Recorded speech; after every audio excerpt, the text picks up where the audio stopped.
مجھے ایک واقعہ یاد آ گیا بہت پرانا۔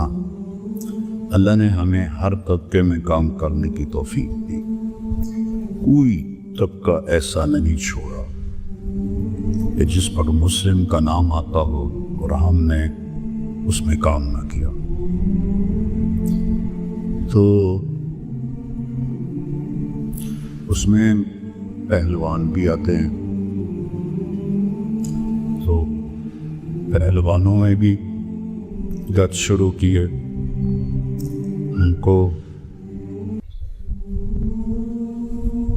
شعبان میں جمع کیا چاکوان مسجد۔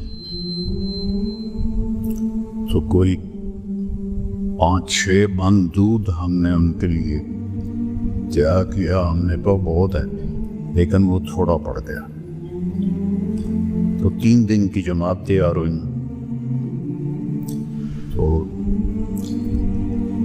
ایک پہلوان صاحب کو امیر صاحب نے کہا کہ پہلوان جی آپ نے عصر کے بعد آج اعلان کرنا ہے گشت کا، کہنا کا پڑھ دے آمدے کا تھوڑا آپ مذاکرہ کر لیں، کہنا تو وڈی وڈی کشتیاں ہٹائیں یعنی مذاکرہ کی ہوندہ ہے، پڑھ دے آمدے۔ انہوں نے ایک ساتھی کو ساز لگا دیا کہ ان کو تھوڑے سے الفاظ یا تھوڑے سے الفاظ ہوتے ہیں، تو وہ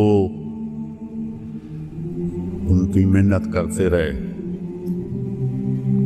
وہ یہی کہتے رہے وہ یہ کیڑی وڈی گل ہے کر دے آنگے، اور وہ ان کو سناتے رہے کہ آپ نے یہ کہنا ہے، آپ نے یہ کہنا ہے، آپ نے یہ کہنا ہے۔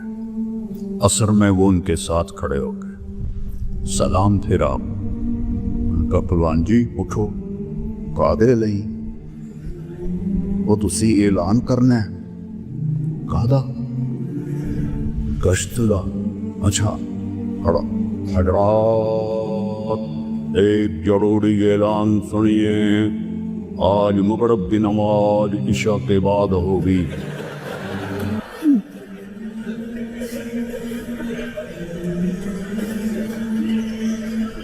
تو بیٹا ہم نے امت کا کوئی طبقہ نہیں چھوڑا، سوائفوں میں بھی گیا ہوں، کتنوں کی شادیاں کروائیں، کتنوں کی کروائیں، وہ تو خیر اللہ نے مجھے ذریعہ بنایا، جنہوں نے توبہ کی وہ اللہ کی توفیق ہے، کتنوں نے توبہ کی، کتنوں کی شادیاں کروائیں، خسروں میں کام کیا۔ تو اس لیے ہمیں تھوڑا داؤ پیش آتا ہے۔ تو ہمیں بھی پتا تھا کہ مولانا ظاہر صاحب کسی کو اجازت نہیں دیتے۔ ہم نے مولانا ظاہر شاہ صاحب رحمہ اللہ جو میرے استاد تھے پرائیویٹ میں، ان سے بات کی کہ میں وہاں جانا چاہتا، تو کہا کہ وہ کسی کو اجازت نہیں دیتے۔ تو ہم 3 طالب علم تھے، دورے سے فارغ ہوئے، تو ہم کہا چلو یار کوئی تیار ہی نہ ہو، کسی کو شوق ہی نہیں تھا۔ میں چونکہ خارجی مطالعہ میرا بہت تھا شروع سے ہی، تو مجھے عالی صافل سند کا پتہ تھا، باقی کسی کو پتہ ہی نہیں تھا، چونکہ ہمارے ہاں دستور نہیں ہے اور ذوق بھی نہیں ہے طلبہ میں۔ تو ایک بنو کا تھا، ایک فتح جنگ کا تھا۔ میں نے کہا تم نے تو جانا ہی ادھر ہے، تو میں نے دیکھو ملتان کہاں سقا کوٹ، پھر میں واپس جاؤں گا، وہ تیار ہو۔ ان کے بیٹے تھے جو سقا کوٹ بازار میں کپڑے کی دکان کرتے تھے، ان کو جا کر ملے کہ ہم اس راویڑ میں پڑے ہیں، سہیوال میں دورہ کیا ہے، آپ ہمیں لے چلے، ہم نے اجازت لینی ہے۔ تو ہنس پڑے، کہنے لگے مولانا عبدالحق سے تو بڑے نہیں ہونا۔ میں نے کہا جی ابھی تو ان کے فضائل آپ نے سنے، ہم کہا جی ہماری کیا اوقات، کہ ان کو اجازت نہیں دی تھی، مفتی تقی عثمانی کو اجازت نہیں دی تھی، تو تم کیا چیز ہو؟ میں نے کہا ہم ناچیز ہیں لیکن سانو کو تھوڑے تھوڑے دا پیچ ہم دیں۔ تو ہم ٹانگے پہ سوار ہوئے، 3 کلومیٹر تھا، ہم سیدھے پہلے مسجد گئے، 2 نفل پڑھے، پھر سورہ یاسین پڑھی، پھر دعا کرائی، ان سارے 2 نفل یاسین کا ثواب ان کو مل کیا۔ کہ یا اللہ اپنے بندے کا دل نرم کر دے۔ تو پہنچ گئے، ان کی کٹیا کی جھونپڑا سا تھا ایک، تو تھوڑی دیر کے بعد وہ تشریف لائے۔ تو جیسے مولی زاہد صاحب نے کہا نا کہ ان کو دیکھ کر ہی روب چھا، میں نے دو شخصیتوں سے مرعوب ہوا ان کی وجاہت سے۔ ایک دنیا کا نواب اکبر بگٹی، ایک میں اس کی وجاہت سے بہت مرعوب ہوا تھا، اور دینی شخصیتوں نے مولانا عزیر گل جیسی وجیح شخصیت میں نے نہیں دیکھی۔ نابینا ہوئے تھے، اتنا بڑا ڈنڈا تھا ان کے ہاتھ، 6.25 فٹ کا تھا، اتنا بڑا ڈنڈا تھا، آگے بیٹھ گیا، ڈنڈا یہاں رکھ لیا۔ کون ہو؟ تو ہم نے کہا یہ ہم طلبہ ہیں، میرے پاس کیا لینے آئے ہو؟ کہ یہ ہم نے ابھی اس سال دورہ کیا ہے۔ اچھا، ہم نے بخاری شریف سانس لے لی، تو ہم آپ سے اجازت لینے آئے ہیں، تو آپ کا نقصان کوئی نہیں، ہمارا بھلا ہو جائے گا۔ وہ ایسے ہی پا ہو گئے، وہی جو سنا تھا، اتنا ناراض ہوئے۔ ان کے بیٹے کا نام تھا عبدالرؤف، وہ بھی کھڑے تھے، تو انہوں نے ایسے ہمیں اشارہ کیا، کیونکہ وہ تو دیکھ نہیں سکتے تھے، خاموش۔ تو جو میرے دو ساتھی تھے وہ مجھے کہیں، تو ان کے منہ سے ایک جملہ نکلا، کہنے کہ میں تو عالم ہی نہیں ہوں، اور زبانی اجازت کا تو کوئی اقرار ہی نہیں ہوتا۔ تو تھوڑی دیر کے لیے نا خاموشی چھا گئی، تو میں نے وہ بات پکڑ لی، میں نے کہا حضرت ہمارے پاس کتاب ہے، ہم آپ کے سامنے پڑھی گئی، زبانی نہیں ہے، قرأتاً ہے، اگر آپ کو ہمارا پڑھنا پسند آ جائے آپ انہیں اجازت دے دیں، اور اگر پسند نہ آئے تو ہمارے لیے یہی شرف کافی ہے کہ ہم نے آپ کے سامنے حدیث پڑھی۔ تو ان کا جو ڈنڈا تھا نا، یہاں انہوں نے یہاں سے ہٹایا اور یہاں رکھ لیا، اور گہری سوچ میں چلے گئے۔ اب ادھر ہمارے دو نفل کام کر رہے تھے، اور ادھر ان کی پرانی زندگی کی سنت کام کر رہی تھی کہ نہیں دینی اجازت، اور ادھر نفل اندر جا رہے تھے، مسکین بچے دے دو۔ تو ڈنڈا یہاں رکھا ہوا اور سوچے جا رہے ہیں۔ کافی دیر کے بعد کہنے لگے اچھا پڑھو۔ تو جو ابھی حدیث ہم پڑھیں گے یہ میں نے تلاوت کی، دوسری حدیث دوسرے ساتھی نے، اور تیسری ساتھی۔ تو طریقہ یہ ہوتا ہے کہ پھر آخر سے آخری حدیث پڑھی جاتی، تو میں نے کتاب لے کر ایسے ورق الٹائے، تو ان کو ورق الٹنے کی آواز آئی، تو کہنے کہ نہیں بس آخر سے پڑھنے کی ضرورت نہیں ہے، میں تم تینوں کو اجازت دیتا ہوں، لیکن میری ایک گزارش ہے، کسی کو بتانا نہیں، میں نے آج تک کسی کو اجازت نہیں دی۔ تو پھر ان کی وفات کے بعد میں نے ایسے کہنا شروع کیا، تو اللہ تعالیٰ عربوں میں یہ بہت رواج کہ وہ ان میں یہ سند حدیث کے یہ سفر بھی کرتے ہیں۔ جابر بن عبداللہ رضی اللہ عنہ اونٹ پہ سوار ہوئے، 1 مہینہ سفر کرتے کرتے مصر پہنچے۔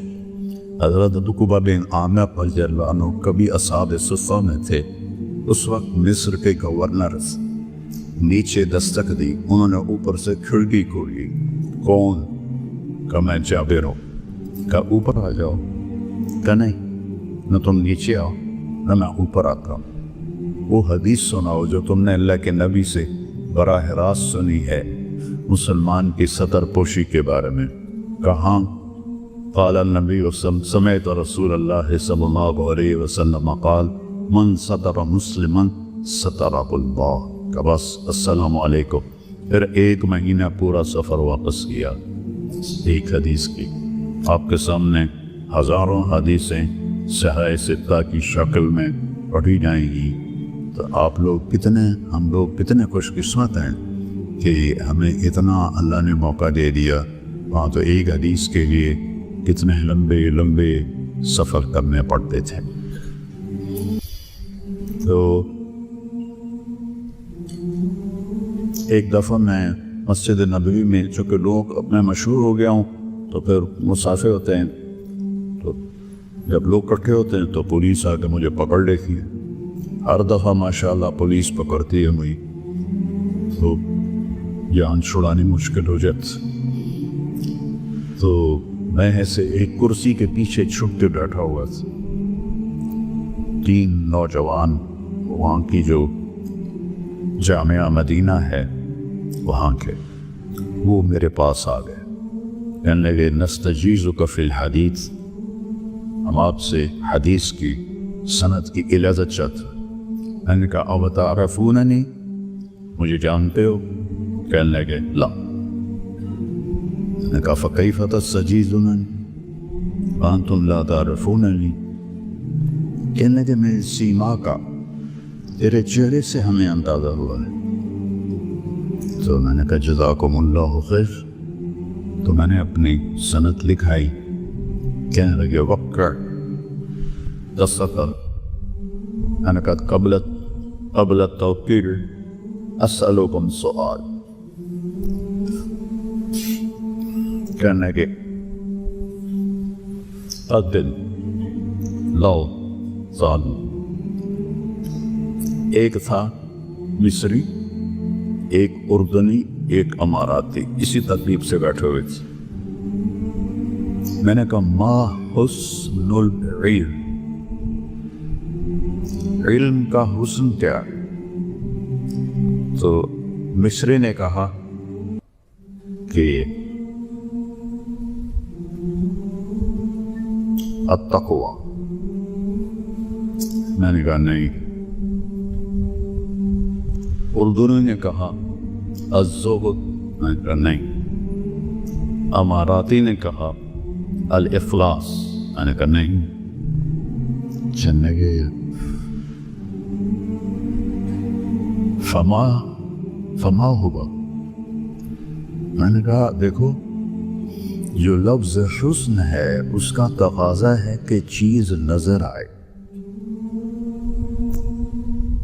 جب ایک چیز نظر ہی نہیں آ رہی، التقوی ہا ہونا، تقوی تو اندر ہے، زہد بھی اندر ہے، اخلاص بھی اندر ہے، تو کیسے پتہ چلے گا؟ اس چیز پر بولا جاتا ہے جو نظر آ رہی، ہنسی ہی جب وہ نظر ہی نہیں آئی تو ہم اس کو ہنسی بھی کیسے کر سکتے؟ لہذا ایسی صفت چاہیے جو نظر آئے۔ کہنے کے وہ کیا ہے؟ میں نے کہا حسن العلم والعالم، حسن الاخلاق۔ عالم ہو، علم ہو، مبلغ ہو، تبلیغ دو، مسلم ہو، اسلام ہو، اس کا جو سب سے حسین، اس کی سب سے حسین چیز اچھے اخلاق۔ اچھے اخلاق وہ خوبصورت چادر ہے جو آپ کے سارے عیب چھپا دے گی، اور برے اخلاق وہ ننگا پن ہے جو آپ کے سارے عیب ظاہر کر دے گا۔